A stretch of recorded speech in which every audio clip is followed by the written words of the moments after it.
Why would I take the current fib trade on the TF? The one on the CL, you have extended moves, probability for trend trades anymore. Um, Trend trades and fib trades are totally different, Sean.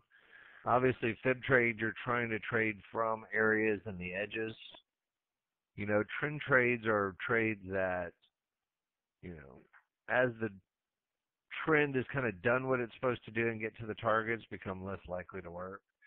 This fib trade here, obviously, we've got some work to do to get down through some synthetic trigger lines here.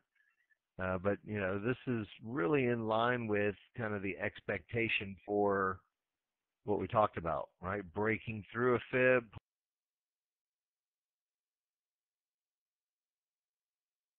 pulling back to your mid-band and fib, expecting to get down to the next Fibonacci target.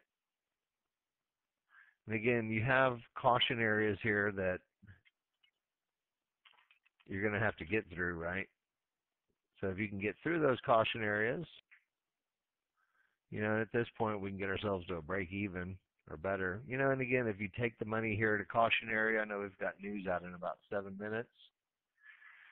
But it just kind of goes back to, the expectation. Breaking through a fib, pulling back to a mid-band and a fib, and just so happened we had fibs on both charts, 165 EMA in there as well.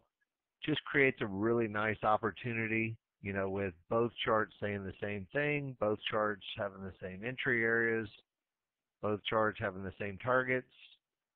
Obviously, got to get down through trigger lines here. So, it anticipate, if all things are equal, we get down to our next fib, which is what we're looking for. If not, I got to break even in. I know we've got news out here soon.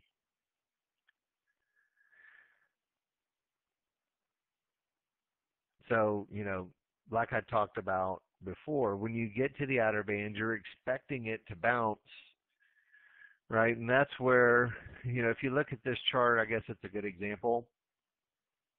I'm going to draw a circle in on the small chart. Okay, if the software had generated a trend trade in this circle on the small chart,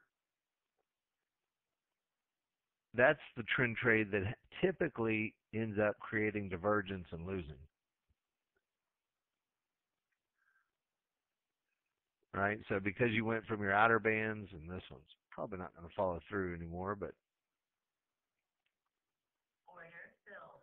and you can see I've kind of split things up here. I didn't take any money off of the caution area, which wouldn't have been a bad scenario. But you can see what the caution areas do when you get back to them. So this circle here, Sean, if you had, I'm just going to put an arrow on it. If you had a trend trade here, that's the one that's less likely to win, more likely to create a divergence to get you back up to your mid-band here. It's just experience. You'll see the same thing over and over and over.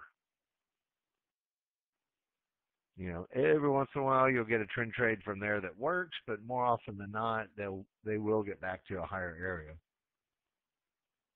All right, so Al, let me see what you did.